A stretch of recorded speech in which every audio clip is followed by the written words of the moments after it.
Et voici la dernière candidate haute en couleur qui a pour projet de créer le guide Organise tes vacances. Hey! Hop! Arrêtez votre cirque! Bon d'accord, j'arrête. Mais j'arrêterai pas de parler parce que j'ai aussi une proposition. Et oui, je propose de réaliser le guide Organise tes vacances en livret et sur un site internet. Alors, ce guide, il permettra tout simplement aux jeunes de créer leur projet de vacances. Dedans, on pourra trouver des méthodes pour préparer le projet, des bons plans pour les vacances, mais aussi des exemples de vacances solidaires et citoyennes.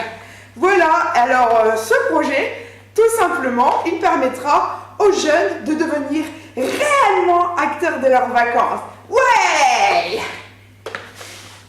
Merci pour cette présentation, mais je dois vous dire que je suis contre votre proposition. Alors tout d'abord parce que c'est bien de produire un guide, mais il ne sera utile que s'il est accompagné. Or, vous prévoyez de construire un guide, de le diffuser, mais pas de l'accompagner.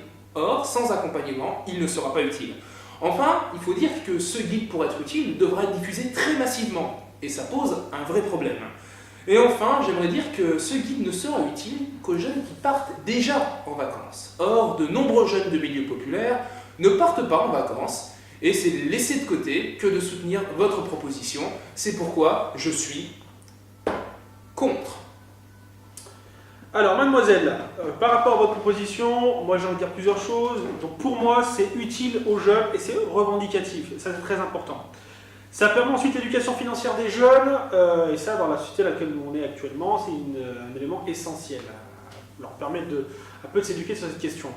Ça permet à des jeunes qui ne partent pas de s'organiser pour pouvoir le faire, et ça, en termes d'autonomie, c'est très très important.